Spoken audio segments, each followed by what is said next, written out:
Monsoon সিজনে আমাদের শহরটাকে কিন্তু একটু অন্যরকম লাগে, সেটা দেখার জন্যই বেরিয়ে পড়েছিলাম রেনকোট পরে। তো প্রথমেই এক কাপ গরম গরম তন্দুরি চা খেয়ে গেলাম লোকো পার্কের সামনে দিয়ে। এখানে কিন্তু সিএলডব্লিউর প্রচুর পুরনো ইঞ্জিন রাখা আছে।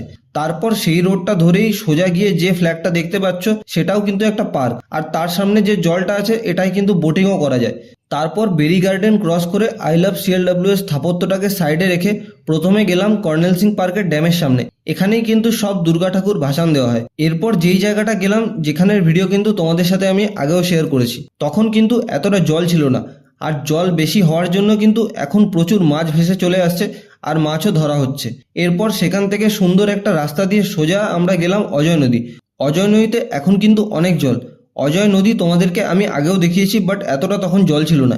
এত জল হওয়ার কারণে কিন্তু রাস্তার উপর দিয়ে মাছ ভেসে যাচ্ছে, আর মশারি দিয়ে কিন্তু অনেকে মাছও ধরছে। তারপর সেখান থেকে গেলাম অজয় নদীর ওপরের ব্রিজে। এই ব্রিজটা থেকে কিন্তু পুরো নদীটাকে খুব সুন্দর লাগে দেখতে।